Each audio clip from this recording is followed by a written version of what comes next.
Elis, boa noite. Eu posso fazer um teste contigo?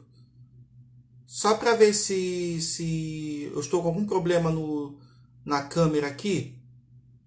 Porque eu não estou conseguindo abrir a câmera com o professor. Ah,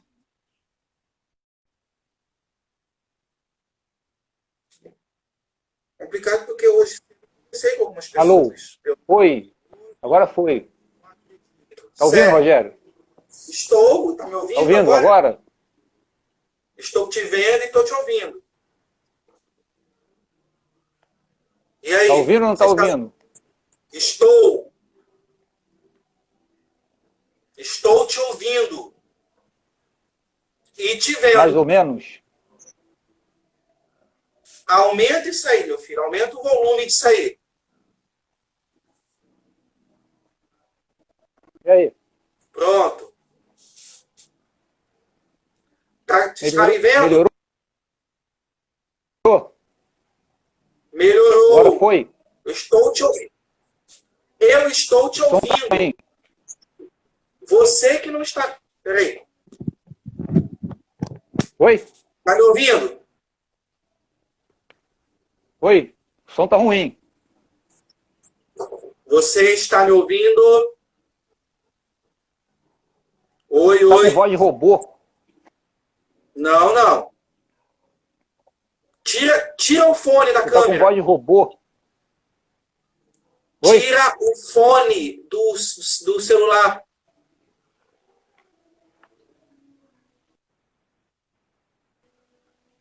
Vê se consegue me ouvir Peraí. agora. Tá com voz de robô. Não, eu não Voz tenho voz de metálica. robô. Você está me ouvindo? Pelo menos?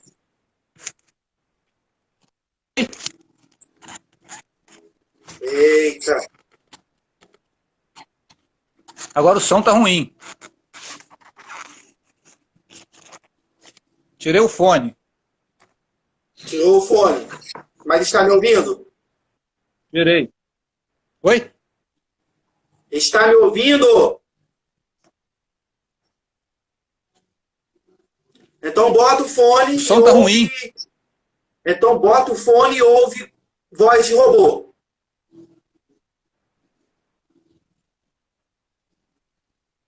O som Coloca tá o ruim. fone, coloca, Tá péssimo. coloca, coloca o fone. Estamos fazendo teste, senhor. Peraí.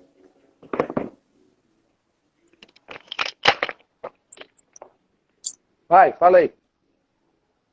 Está me ouvindo? Está me ouvindo? A voz tá metálica. A voz tá metálica. Então o celular que é ruim aí, menino. Vou colocar meu microfone aqui. Tá metálica. Ah, melhorou. Agora melhorou. Melhorou. Agora melhora a tua câmera aí, porque eu não estou conseguindo te enxergar, não. Não? Não. Volta ela. Isso, fica assim, como estava. Espera aí. Deixa ela parada aí assim. Pronto. Melhorou um Pera aí, pouco calma aí. mais. Deixa eu arrumar aqui porque tava no pedestalzinho aí. Melhorou? Melhorou agora? Tá bom para você? Ah,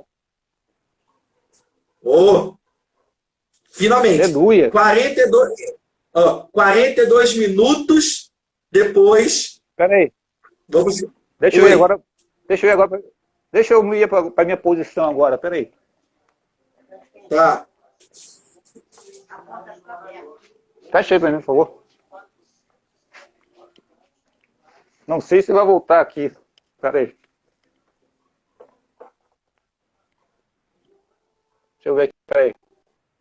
Ó, tá picotando. Sei, Parou. sei, espera aí. Oi?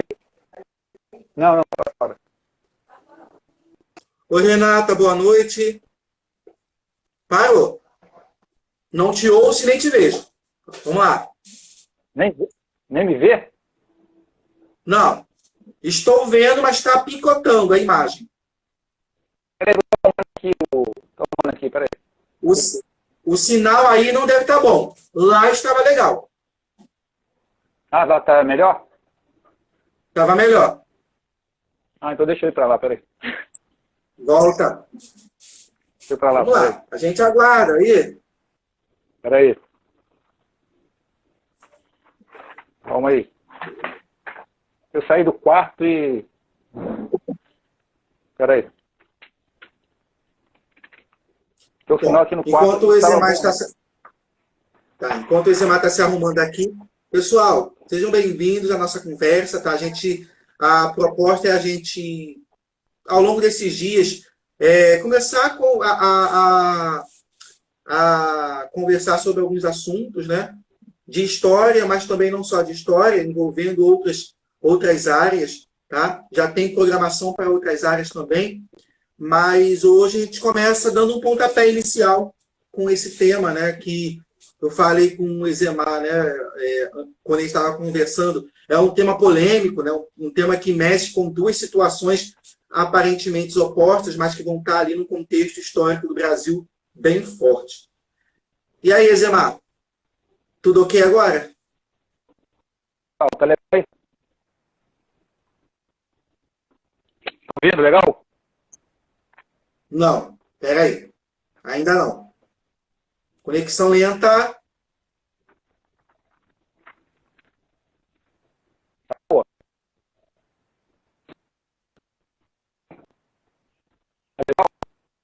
Faz uma mágica aí. melhorou? Calma aí. Uma hora a internet pega aí. Vamos lá, peraí.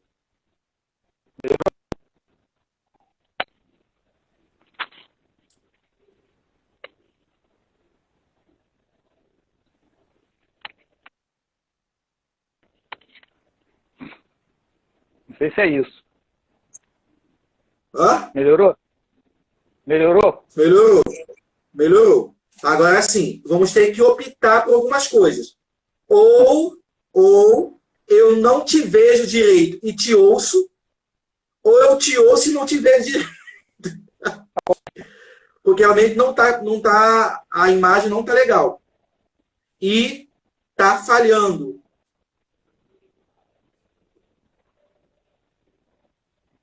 Vamos ver o que a gente pode fazer. Eu estou te vendo. Eu também, estou te vendo. Estou te ouvindo. Te ouvindo bem. Ótimo, Ah, ótimo.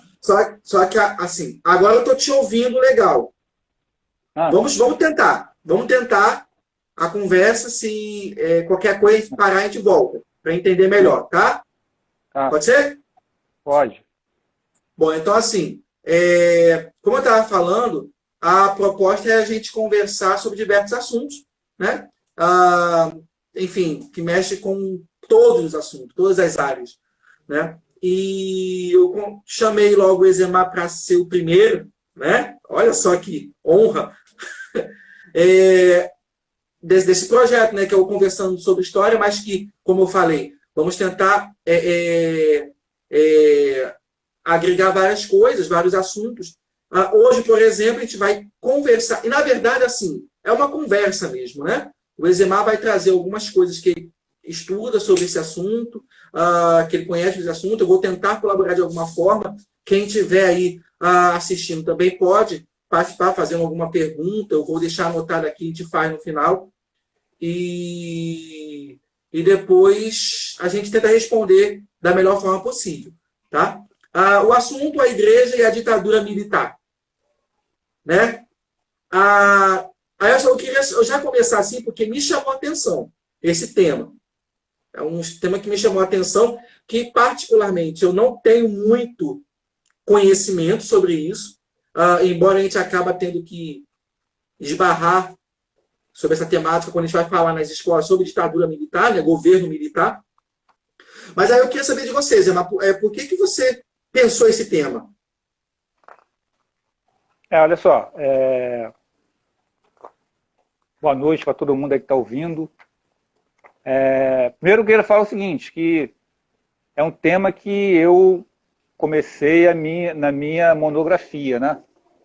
O tema que eu escolhi na minha monografia, no meu TCC, né? Lá na Gama Filho, lá século XX ainda. É, Aí, exato. o tema que é um tema assim que eu escolhi porque é um tema que tinha tudo a ver comigo, porque por causa da minha vida de igreja, né? Por causa a minha família, meu pai, principalmente, ele participou desse processo, nesse período da igreja, né? Naquele período da ditadura militar mesmo, né? Então, assim, ele... Então, tem tudo a ver comigo, né? E aí eu tinha leitura sobre isso, né? Tinha leitura sobre isso, e aí o tema que eu me identifiquei mais, até porque eu tinha mais... Acho que a gente tinha mais facilidade, né? Então, Você então, juntou a inspiração que tinha na sua família para poder falar isso, de um assunto como esse, né? Legal. isso. Então, o que acontece? Aí o tema que como eu estou falando, é um tema que eu tinha facilidade, né? Tinha tudo a ver comigo, eu tinha uma leitura, tinha um conhecimento. Então, eu começando uma coisa do zero, eu fui para esse caminho que eu acho que para mim ficou muito mais fácil, né? E é um tema Sim. que eu assim, foi bom porque a minha banca lá no final da eles acharam ter um tema legal, um tema que é pouco explorado, né? No meu caso, né? No meu caso. Tem vários temas disso, seja naquele período e tal, mas o meu tema é um tema um pouco explorado, né? Eu trabalhei um tema bem local mesmo, né? Mas que tinha tudo a ver com a questão nacional, né? Com a questão da igreja no contexto da ditadura militar, naquele período de ditadura Até, militar.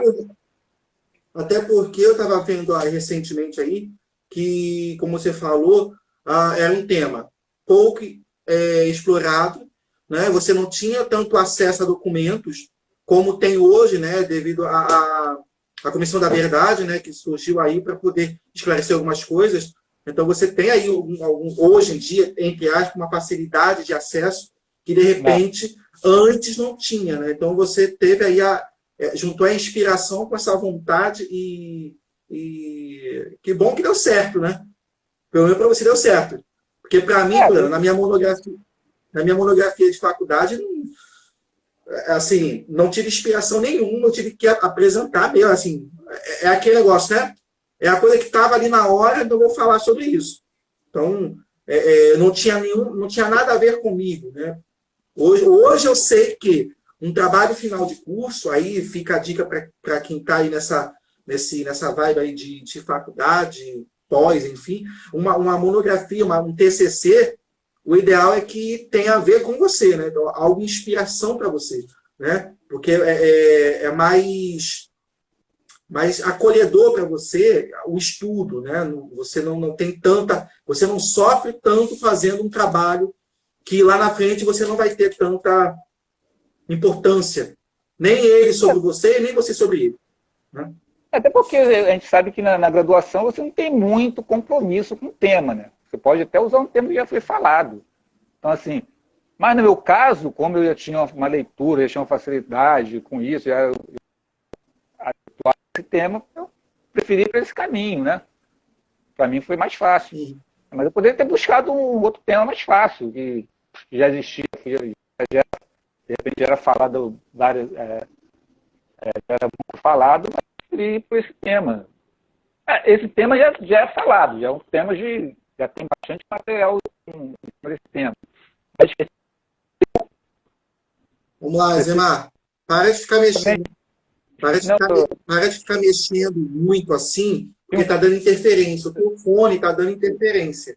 Tá? Então, não fica movendo muito, não. Tá. Então, tinha um tema que tinha tudo a ver com o meu, comigo, né? E, assim, achei melhor. E, assim, eu posso dar continuidade se eu quiser. Os próprios professores falam, você pode dar continuidade, tem muito ainda, né?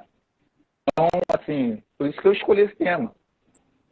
Na própria pós Beleza. também, eu dei atividades aí por esse caminho.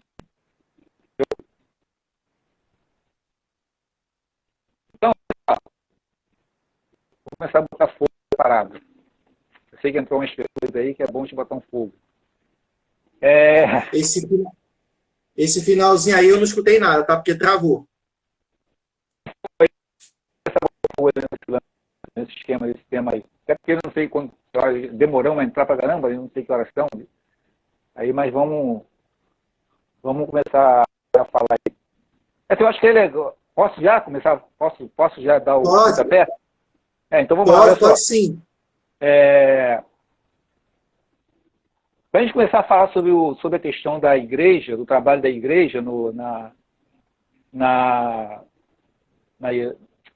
ditadura militar, primeiro a gente tem que pontuar algumas coisas, né? Tem que pontuar algumas coisas sobre a igreja. Assim, a igreja é uma instituição que ela está à parte do mundo. Né?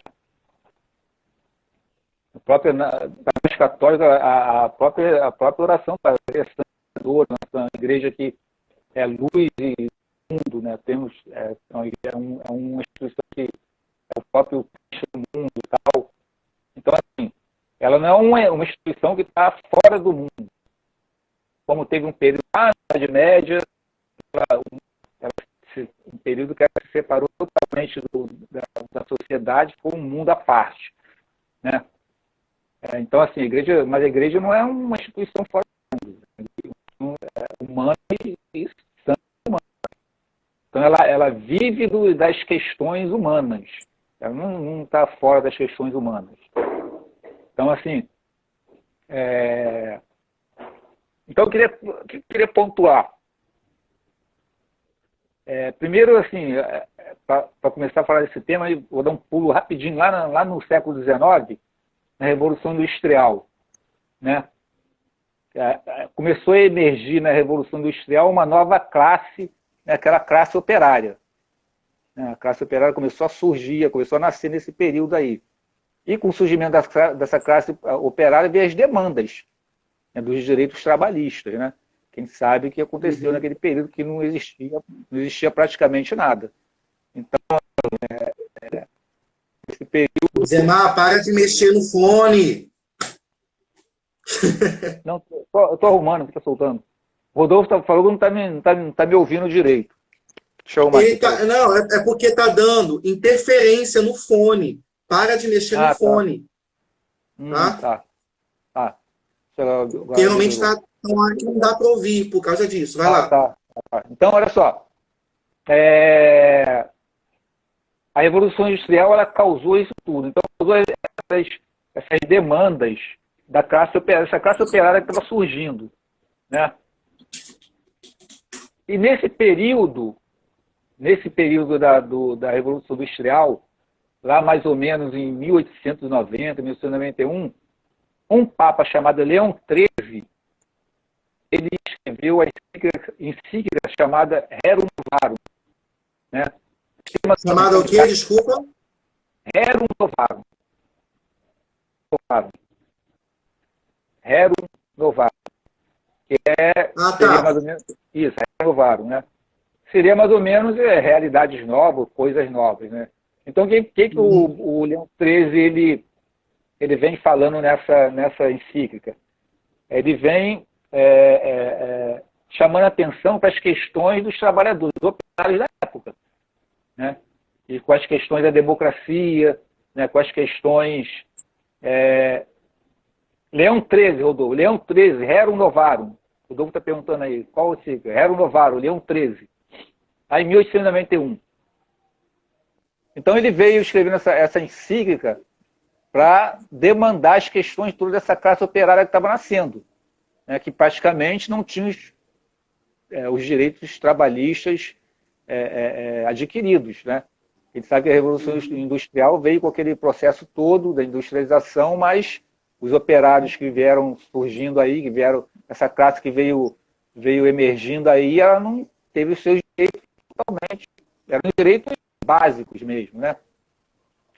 Então, o Leão XIII, ele com a Rerum Novarum, Rodolfo, o Leão XIII, ele promulgou e escreveu essa carta para começar vamos dizer assim, a colaborar, vamos dizer assim, né, com essa nova classe operária. Então, seria a primeira encíclica, vamos dizer, a primeira encíclica social, né, a encíclica social de um Papa. Assim, realmente uma encíclica que realmente ela estava toda inserida no contexto social mesmo, um contexto trabalhista, né? E aí ela também falava, ela botava essa contradição, não sei se essa contradição é a palavra certa, mas esse conflito capital-trabalho, né? Ele falava muito sobre isso, né? Esse conflito capital-trabalho. Né? Então, em 91, ela fez 100 anos, né? Em 91, ela fez 100 anos. Inclusive, em 91, o Papa João Paulo II ele escreveu a Centésimos Anos, que era uma releitura da Rerum Novarum. Para as pessoas que não falavam que o João Paulo II era um Papa não tão social, ele era um Papa muito social, ele escreveu várias encíclicas sociais, né? Mas, assim, voltando aí nessa questão. Então, o Leão XIII ele escreve essa Rerum Novarum, né, para ele falar sobre as questões dos operários que estava nascendo naquele período, essa classe operária, né, essa nova classe operária que estava surgindo. Aí a gente dá um pulo, a gente sai desse século XIX, né, com a Rerum Novarum, e a gente vai lá para o pós-guerra, né, o pós-guerra, pós-Segunda Guerra Mundial. E aí, pós-Segunda Guerra Mundial, você tem o quê? Depois da Segunda Guerra Mundial, você tem o mundo dividido entre capitalistas e socialistas, né? Os capitalistas que eram comandados pelos Estados Unidos, os socialistas eram comandados pela União Soviética, né? Na época. Uhum. E aí surgiu também aquela questão da Guerra Fria. Né? Da Guerra Fria, sim. Isso, a questão da Guerra Fria. E o mundo ficou dividido entre essas duas ideologias. Acho que é legal a gente pontuar isso, até para a gente tentar entender algumas coisas, né, que aconteceram nesse período aí desse pós-guerra, no período da Revolução de 64. Né? Acho que é interessante a gente falar também, Rogério, que a gente tem que entender o contexto da época, né? Como dizia, né, como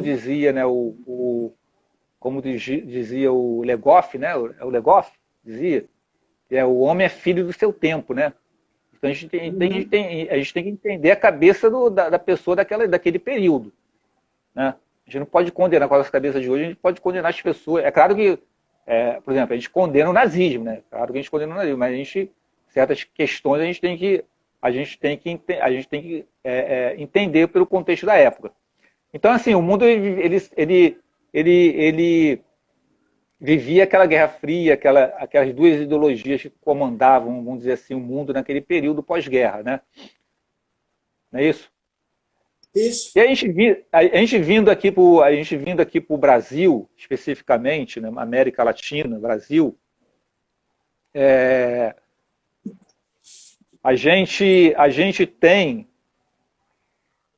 Eu estou dando uma olhada que eu montei um roteirozinho aqui para a gente não se perder.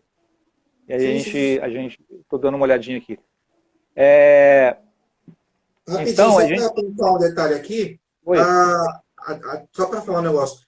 Até porque a gente sabe que o Brasil sempre foi uma esponja do que acontece no mundo, né? O Brasil ele sempre vai absorver desde lá o período da colonização, enfim, tudo que se absorve de fora. Então, é um país que vai sofrer influência de tudo que acontece lá de fora. A Guerra Fria acontece entre dois países, né, com ideologias opostas, mas que, assim como os demais países, este mundo pós-guerra, teve a função também de se alocar a um ou a outro. Né? A gente sabe a qual vai ser, mas o medo do comunismo, né, do socialismo invadiu o território brasileiro, fez com que algumas políticas demandassem nesse período aqui no Brasil. Né? Não, é verdade. Então, o que acontece? Aí a gente vindo aqui para a década de 60, a gente dá um pulo aí legal aí nessa história. A gente vindo aqui para a década de 60, aqui no Brasil, na América Latina, você tem todo aquele contexto aqui no Brasil, né? Que você tem estava saindo daquele período Vargas, né? Todo aquele período do trabalhismo do Getúlio Vargas, né? E aí você chega aqui, mais ou menos, quer dizer, para a gente ver como a América Latina está pegando fogo, em 59 tem a Revolução Cubana, né? Tem a Revolução Sim. Cubana, né, que aconteceu aqui na América Latina. Aí depois a gente fala melhor sobre a questão da Revolução Cubana, né?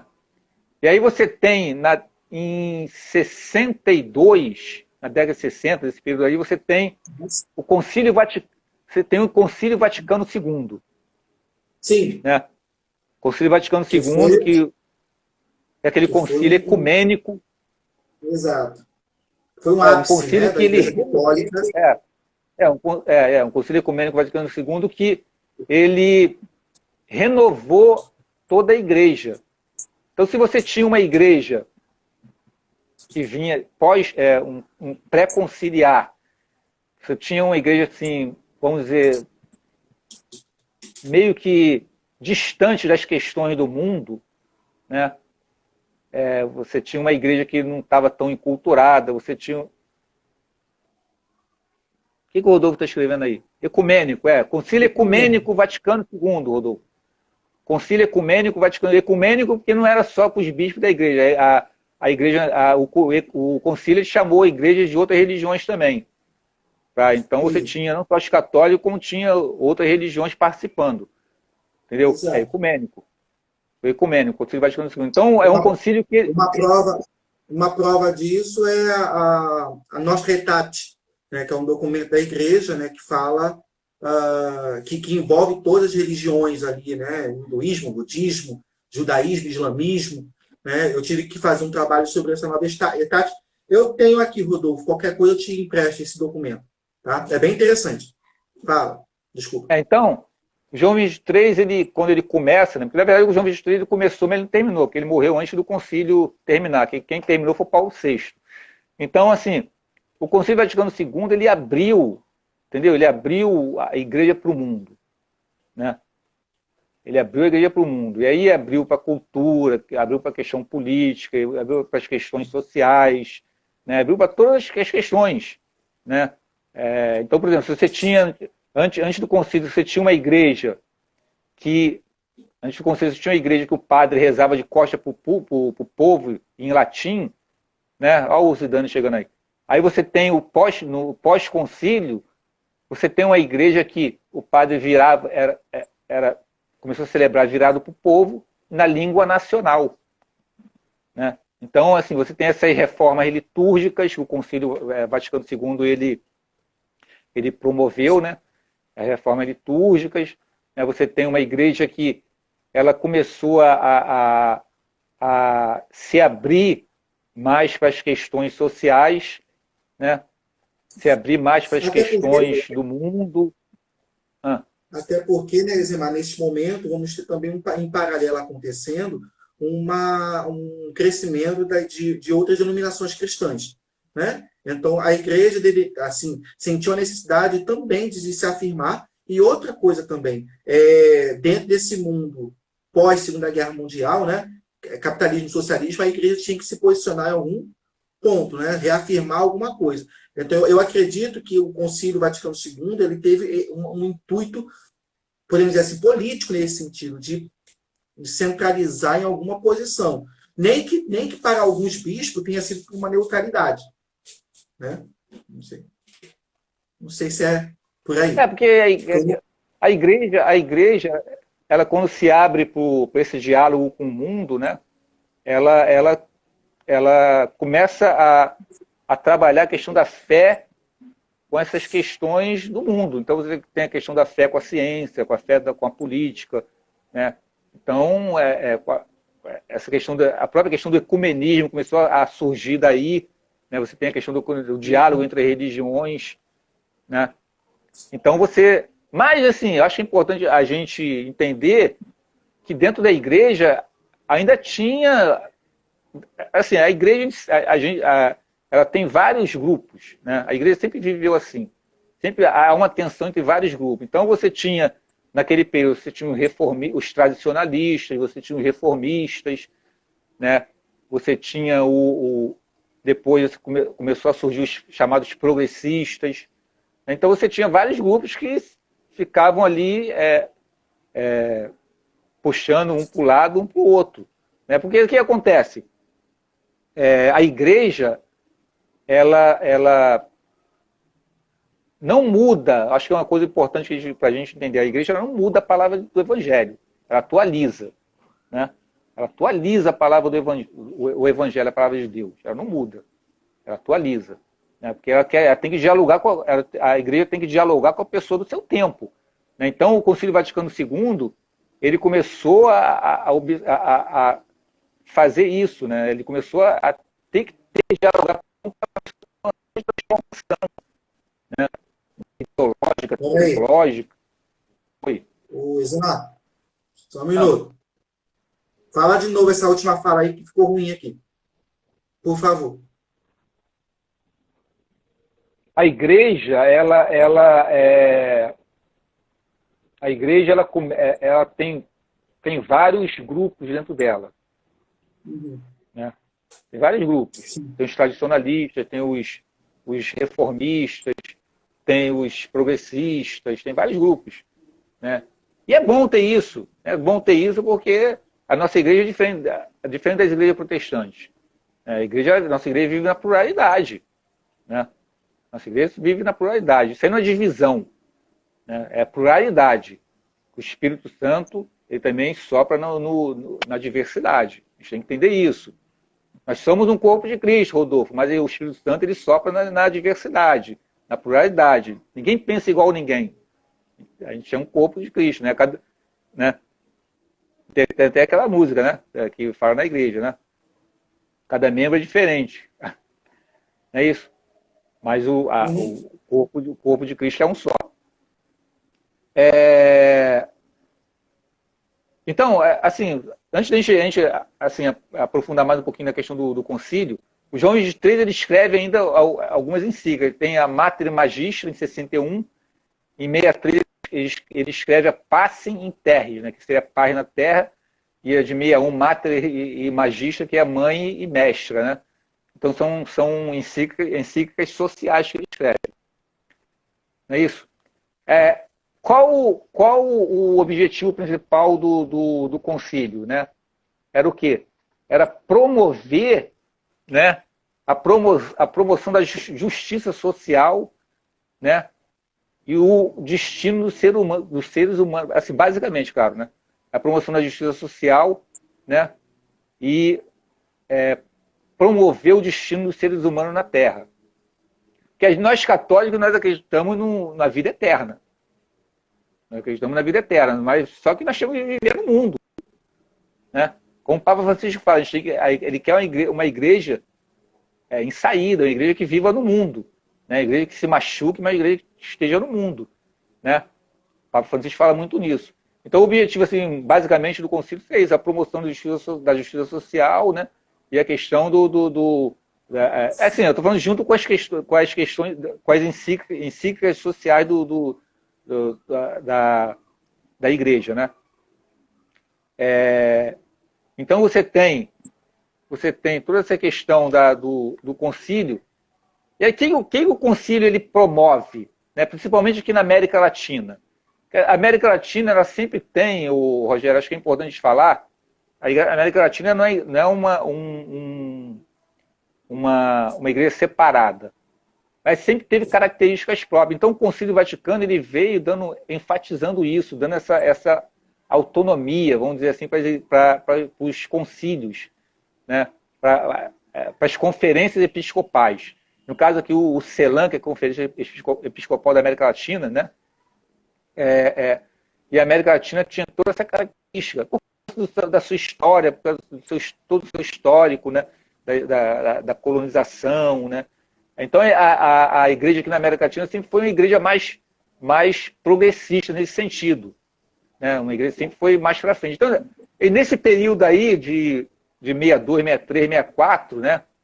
Nasce também a CNBB, né? Que inclusive quem cria a CNBB, né, é o Dom Helder. Aí mais para frente a gente fala um pouquinho do Dom Helder. Dom Helder Câmara. Então, assim, o que acontece? Aí nesse período você tem aí a gente já entrando mesmo na questão do regime militar, né? Você tem esse período aí do Jânio Quadros, né? O Jânio Quadros, ele renuncia, né? O Jânio Quadros renuncia nesse período, né? 63 por aí, esse período assim. E aí, quem é o vice dele? Quem é o vice do Jânio Quadros? É o João Goulart. É o Jango. Que aí o Jango diferente do Jânio Quadros, né? Ele tem aquela tradição que veio do trabalhismo de Getúlio Vargas, né? Então, ele tem junto com ele o Brizola, tem toda essa galera do PTB, né? Desse pessoal aí que assim não era esquerda, né? Não era uma esquerda, mas tinha toda uma questão, uma política popular, né? Com os quadros, né? Tanto é que nesse período, antes do golpe militar, né? Que entra o regime militar, né? O Jânio Quadros, o João Goulart, ele vem, o projeto dele para o Brasil, né? Para o Brasil é chamada reforma de base, né? São reformas de base. E a reforma de base, que eram a reforma de base? A reforma de base, elas tinham, por exemplo, você tinha a reforma universitária, você tinha a reforma urbana, você tinha a reforma bancária e você tinha a reforma agrária. Que aí é que pegou, né? E aí, quando o Jânio Quadros sair, aí vai entrar o João Goulart, os militares, aí por todo aquele contexto da Guerra Fria, do socialismo, capitalismo, né? Começou a surgir na sociedade, principalmente entre a classe média, né, brasileira, os latifundiários, né, a classe média urbana, né, os latifundiários, começou a surgir o medo do comunismo,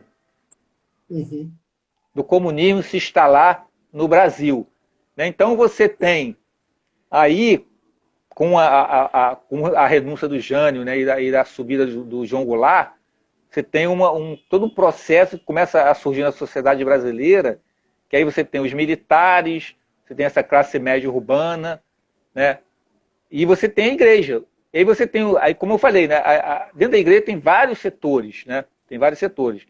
E um dos setores que deu apoio ao golpe foi essa classe média urbana, que eram assim, uma classe média, os ricos, uma classe média alta, né? Que começou a ajudar, né? Vamos dizer assim, a apoiar o golpe militar. Né? O interesse, né? A questão latifundiária, né? Porque a reforma de base, não sei se posso chamar das principais, mas uma das reformas seria a reforma agrária. E aí, isso aí assustou os latifundiários, assustou a classe média e assustou também uma parcela da igreja, né, que era a classe média católica, né, que existia um movimento na igreja católica no período, que era a TFP. A TFP era chamada Terra, Família e Propriedade, né, que era a classe média católica, que ela estava envolvida nesse movimento, que esse movimento deu apoio também, que é um movimento forte dentro da igreja nesse período, né, que ele deu apoio à ditadura militar. Aí nesse período, quando começou a ver a possibilidade de Jânio Quadros ser presidente, né, para entrar no lugar do Jânio, né, com a renúncia, você tem toda essa efervescência desse período, né? E aí, nesse período 63, né, 64, porque o golpe militar foi em 31 de março, né, de 64, mas um pouco, meses antes, você começou a ter efervescências políticas, começou a ter manifestações, né, até que teve aquele fatídico, vamos dizer assim, aquele fatídico comício na Central, que o João Goulart, né, o próprio Brizola estava junto,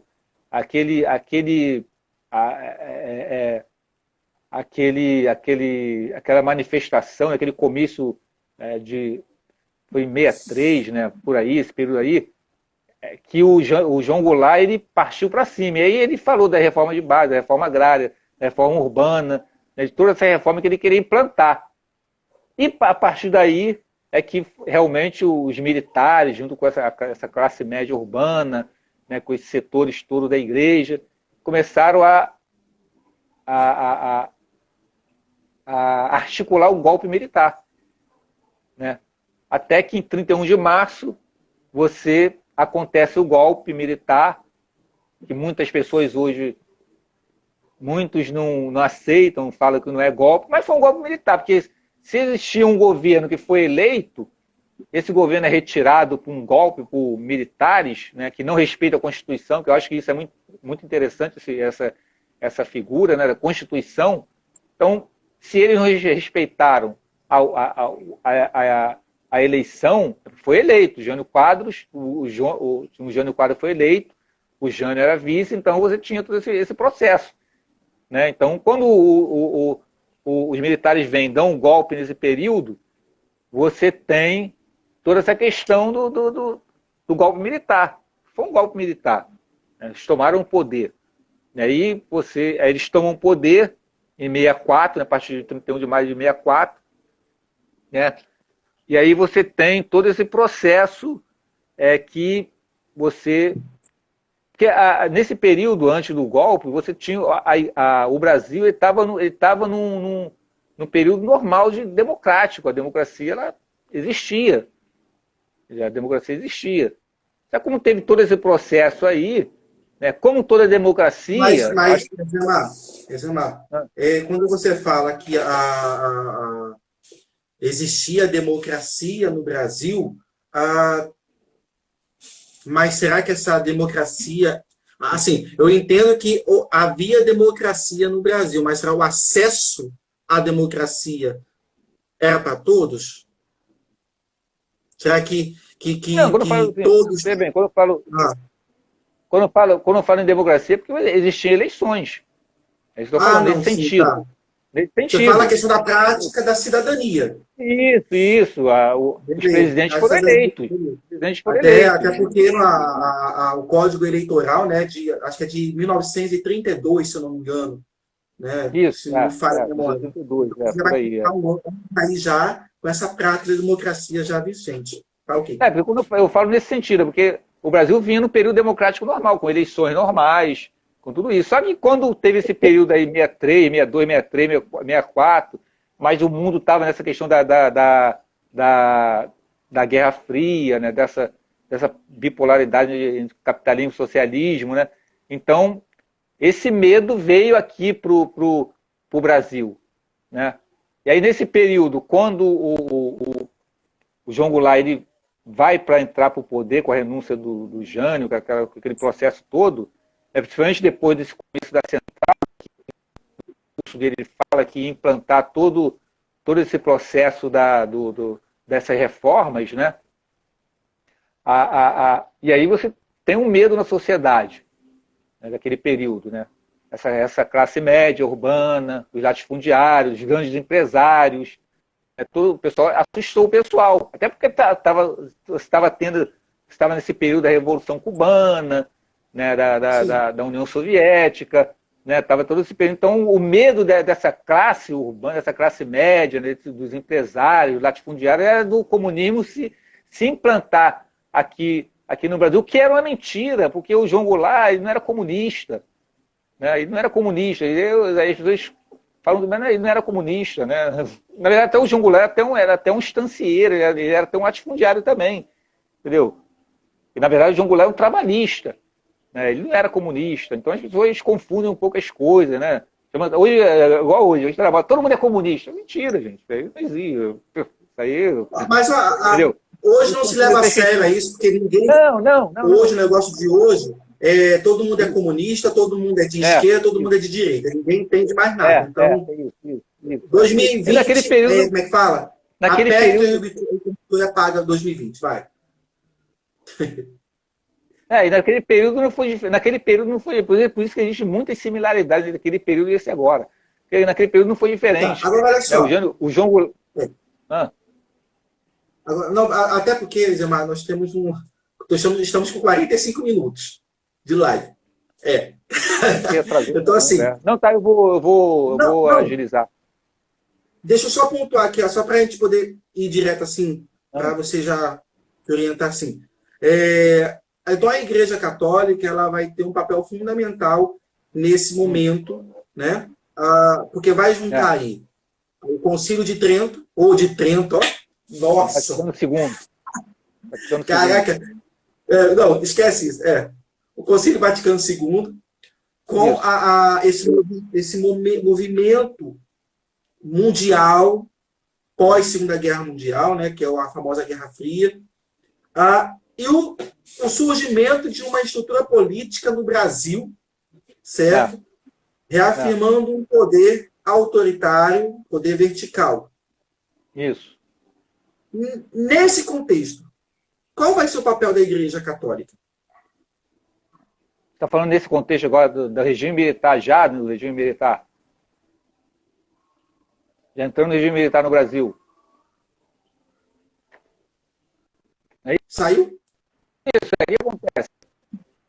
Assim, como eu falei, a igreja ela apoia o golpe militar. A princípio, a igreja apoiou o golpe militar.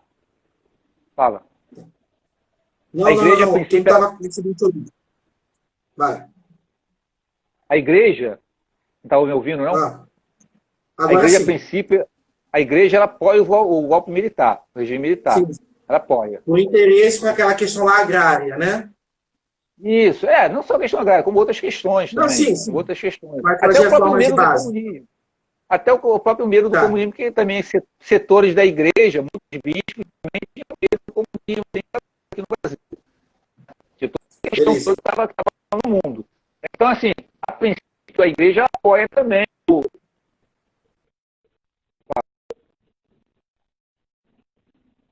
Tá dando... Agora pode falar.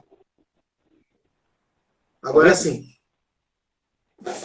A princípio, nesse período do golpe militar, né, a igreja, setores da igreja apoiam o golpe militar, como eu falei. Né? Só então, um minutinho, assim, Fala. Só um minutinho. Rapidinho. Pessoal, nós estamos conversando aqui com o Ezemar acerca da Igreja Católica no período da ditadura militar, tá, ok? Quem quiser fazer pergunta, pode fazer pergunta, eu estou anotando elas aqui, tá bom? Pode falar, Ezemar. Então, nesse período, setores da Igreja Católica, ela apoia o golpe militar. Muitos bispos apoiavam o golpe militar, muitos padres, tal, né? Aí nesse período, como eu falei, surgiu em 64, surgiu a CNBB, né? Surge a CNBB também, que a CNBB, ela, no princípio, ela apoia, mas ela fica... Porque a CNBB é uma conferência que reúne todos os bispos do Brasil todo. Né? Então você tem os bispos progressistas, tem os bispos reformistas, tem os bispos conservadores, tem todo mundo. Então, assim, naquele período da CNBB, com o presidente da época, ele apoiou o regime militar. Né? Apoiou. Com algumas coisinhas contra, mas apoiou. Né? Então, esses quatro primeiros anos do golpe militar, né, a igreja apoiou, de 64 até mais ou menos 68. Mas aí, como eu falei, com a questão do concílio, com as encíclicas sociais, né? O concílio, Rogério, o concílio, Rodolfo falando besteira. O Rodolfo não sabe nem o que está falando. CNBB, comunismo na igreja. É. Vai. Então, assim, o Concílio Vaticano, depois ele vai falar que o Concílio Vaticano II também é comunista. O Concílio, ele dá voz a vários movimentos dentro da igreja, né? Porque o Concílio Vaticano II foi um concílio que renovou a igreja. O Concílio Vaticano II renovou. Então, aqui na América Latina, principalmente no Brasil, né,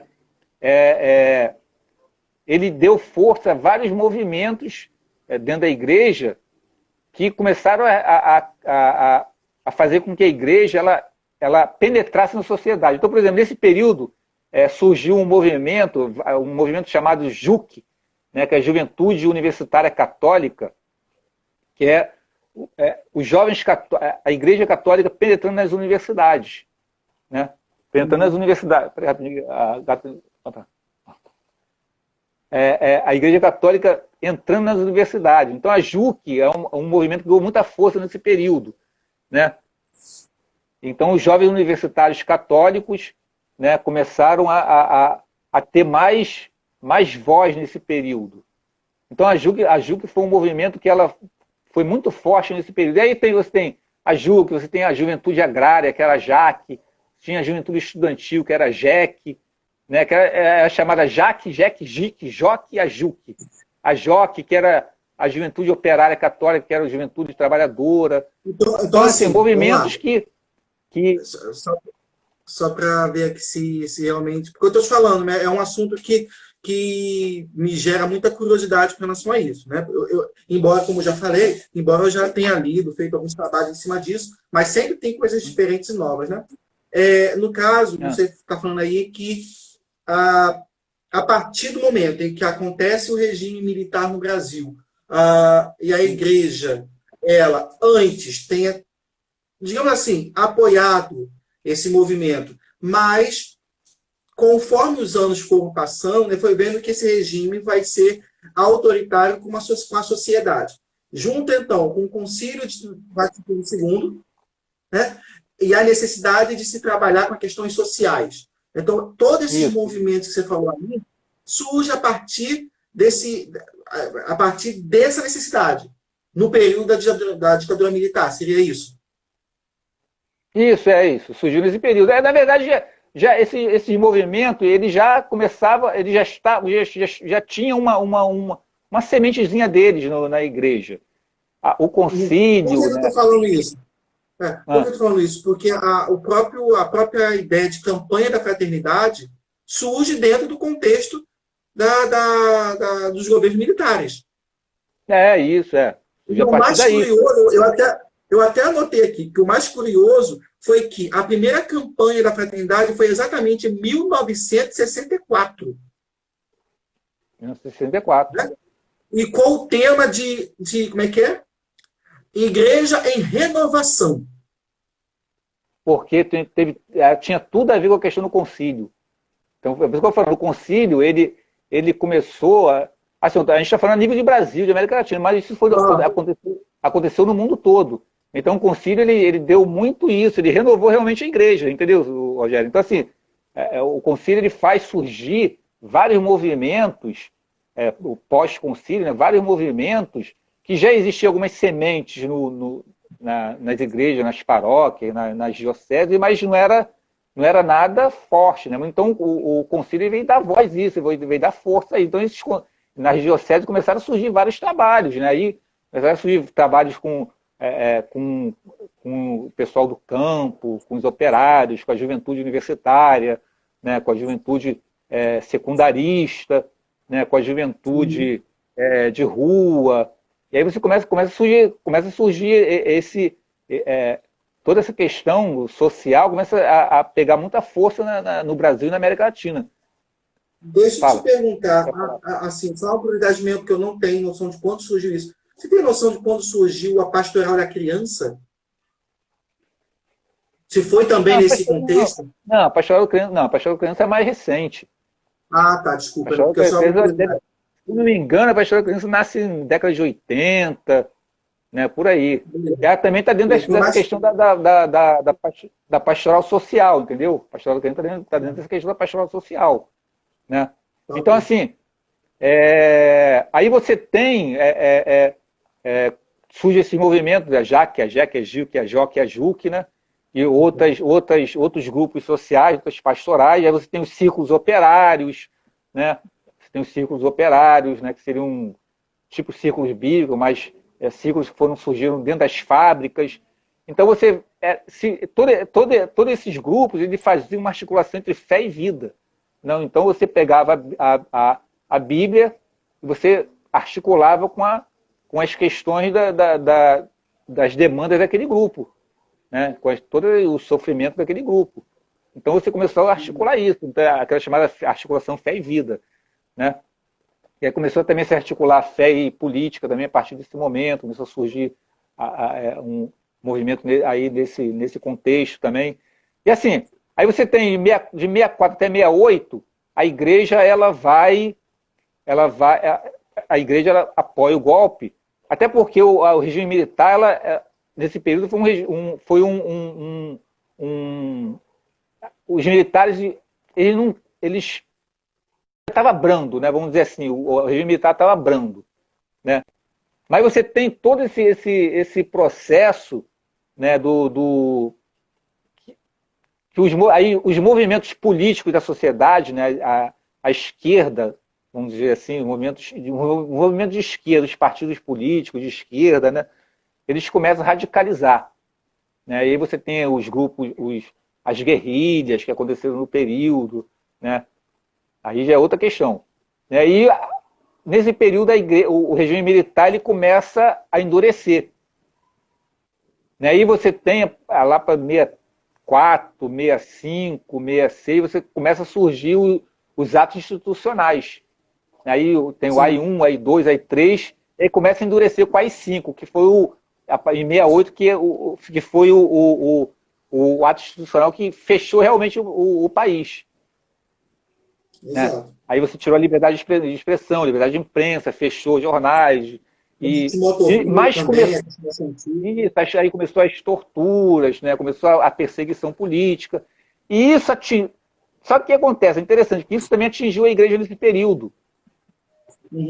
Então, de 64 a 68, você tem a igreja que ainda estava um pouco em cima, vamos dizer assim, em cima do muro, né? Que apoiava, mas ficava assim, tendo algumas restrições. Em 68, com as 5, né, o famoso AI-5 está sendo muito falado agora, que fecha todo o país, aí tem isso atinge a igreja também, né? Aí começou a perseguir alguns bispos católicos. Rapidão. Eu vou fazer o seguinte, eu vou parar o vídeo aqui agora, que vai dar 1 hora já, tá? Porque vai parar, tá ok? Eu vou parar e vou voltar. Tá ok? Pra gente não ser pego de surpresa. Gente, olha só. Vamos fazer o seguinte, tá? A gente vai pausar aqui, tá ok? Eu espero que vocês voltem com a gente também, tá legal? Vou encerrar aqui e já volto chamando vocês, tá legal? Até daqui já já.